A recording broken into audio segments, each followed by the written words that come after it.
America के राष्ट्रपति Donald Trump क्यों बार बार ले रहे हैं यू टर्न?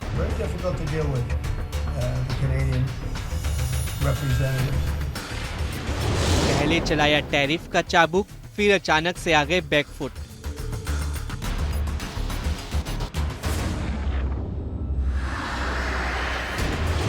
मैक्सिको पर लगाया टैरिफ, फिर मैक्सिको से लिया यू टर्न।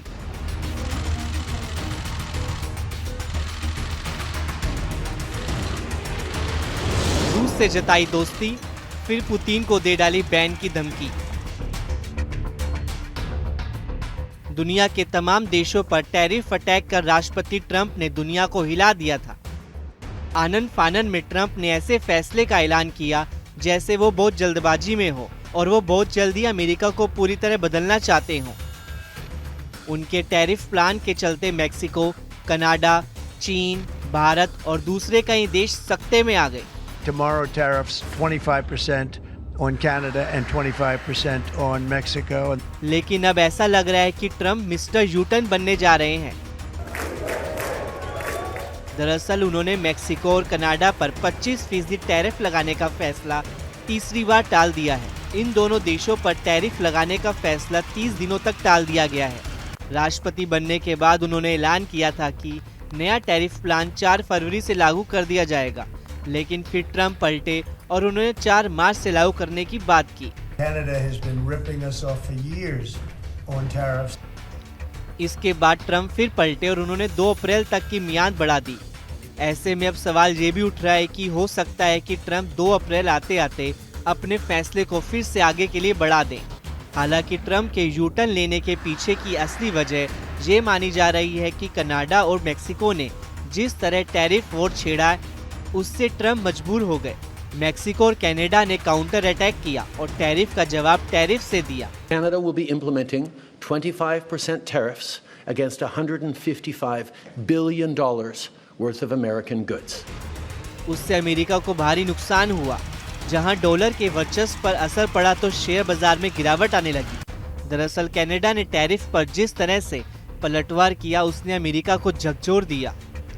ट्रंप के कनाडा पर टैरिफ लगाने की धमकी देने के बाद कनाडा में अमेरिकी सामानों का बहिष्कार तक शुरू हो गया है। यहाँ तक कि दावा किया जाने लगा है कि लोग अमेरिकी टमाटर छोड़कर इटली के टमाटर खाने लगे तो अमेरिकी सेब छोड़कर दूसरे देशों से सेब लेने लगे हैं। ये तक कहा जा रहा है कि कनाडा को लेकर ट्रंप के टैरिफ और रुख ने वहाँ के लोगों में देशभक्ति बढ़ा दी है। वहाँ दुकानों पर बोर्ड लग गए हैं जिन पर लगा था प्राउडली कनाडा। वहीं टैरिफ पर ट्रंप के ऐलान और फिर यू टर्न से अमेरिका का बाजार भी प्रभावित हुआ है। अमेरिकी शेयर बाजार में 3.6% गिरावट दर्ज की गई, जो कि 2 साल में सबसे खराब स्थिति है। ये गिरावट कनाडा और मैक्सिको पर टैरिफ के ऐलान के बाद आई। वहीं कनाडा की तरह ही मैक्सिको ने धमकी दी थी कि अगर ट्रंप ने अपना फैसला नहीं बदला तो वह रविवार से अमेरिकी सामानों पर टैरिफ लगाएंगे। वहीं कार कंपनियों ने भी ट्रंप से टैरिफ का फैसला टालने की अपील की थी। उन्होंने कहा था कि कार पर लगे टैरिफ से उन्हें काफी नुकसान होगा। बहरहाल अमेरिकी राष्ट्रपति ट्रंप ने कनाडा और मैक्सिको पर लगाए जाने वाले टैरिफ पर फिलहाल रोक लगा दी है, लेकिन 2 अप्रैल के बाद क्या स्थिति होगी ये देखने वाली बात होगी। Those are happening next week, and the big one will be on April 2nd when reciprocal tariffs. So, if India or China or any of the countries that really, India is a very high tariff nation. I'll tell you what's a high tariff nation is Canada. Canada charges us 250% for our milk product and other product, and a tremendous tariff on lumber and things as such. And yet we don't need their lumber. We have more lumber than they do. We don't need Canada's lumber.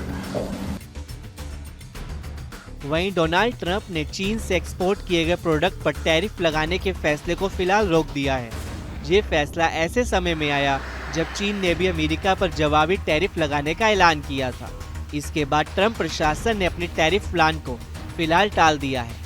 वहीं एक दूसरी दिलचस्प बात यह है कि Trump ने जिस तरह से अवैध प्रवासियों को उनके मुल्क में स्पेशल प्लेन से छोड़ने का काम किया था उससे भी अमेरिका को खासा नुकसान हुआ है, जिसके बाद ट्रंप ने अपना फैसला बदल लिया। अब नागरिक विमानों से ही अप्रवासियों को उनके देश भेजा जाएगा। ट्रंप के इसके अलावा भी यूटर्न देखने को मिले हैं। आपको याद होगा कि कुछ दिन पहले जब रूस यूक्रेन जंग रोकने के लिए यूक्रेन के राष्ट्रपति जेलेंस्की और ट्रंप और जेडी वेंस के साथ बैठे थे, तब दोनों के बीच जमकर बहस हुई थी। उस दौरान ट्रंप ने जेलेंस्की को तानाशाह तक कह दिया था, लेकिन बाद में वो इस बात से मुकर गए कि उन्होंने ट्रंप को तानाशाह कहा। उन्होंने यहाँ तक कहा कि जेलेंस्की के बजाय पुतिन से बात करना ज्यादा आसान है। Yeah, no, I believe him. I believe him. I think we're doing very well with Russia. But right now they're bombing the hell out of Ukraine, and Ukraine. I'm finding it more difficult, frankly, to deal with Ukraine. And they don't have the cards. वहीं एक और सबसे बड़ा U turn तब दिखाई दिया जब Trump ने रूस को पहली बार आंखें दिखाई। रूस यूक्रेन युद्ध को रोकने में जुटे अमेरिकी राष्ट्रपति डोनाल्ड ट्रंप ने यूटर्न लेते हुए रूस पर प्रतिबंध और टैरिफ लगाने का ऐलान कर दिया। ट्रुथ सोशल पर अमेरिकी राष्ट्रपति ने लिखा कि युद्ध के मैदान में इस समय रूस यूक्रेन पर पूरी तरह से हावी है, इसलिए मैं रूस पर बड़े पैमाने पर बैंकिंग प्रतिबंध और टैरिफ लगाने पर गंभीरता से विचार कर रहा हूं। जब तक युद्ध विराम और शांति पर अंतिम समझौता नहीं हो जाता, रूस और यूक्रेन से कहता हूं कि वे अभी भी बातचीत की मेज पर आ जाएं, इससे पहले कि बहुत देर हो जाए। सोचने वाली बात यह है कि वो कल तक रूस का समर्थन करते हुए जेलेंस्की तक से लड़ गए थे। रूस यूक्रेन युद्ध को समाप्त करने के लिए वो लगातार रूस के समर्थन में भी बोल रहे थे। उन्होंने हाल ही में रूसी राष्ट्रपति पुतिन से रूस यूक्रेन युद्ध को खत्म करने के लिए भी बात की थी। यहाँ तक कि पिछले महीने संयुक्त राष्ट्र में अमेरिका ने यूक्रेन पर आक्रमण के लिए रूस को दोषी ठहराने से भी इनकार कर दिया था। संयुक्त राष्ट्र महासभा में अमेरिका ने यूरोप समर्थित यूक्रेनी प्रस्ताव के खिलाफ मतदान में रूस का साथ दिया था, जबकि इस प्रस्ताव में मॉस्को के आक्रामक रवैये की आलोचना की गई थी और रूसी सैनिकों की तत्काल वापसी की मांग को उठाया गया था। 15 सदस्यीय संयुक्त राष्ट्र सुरक्षा परिषद से पारित प्रस्ताव में 10 सदस्यों ने पक्ष में मतदान किया और फ्रांस समेत 5 देशों ने वोटिंग से परहेज किया था।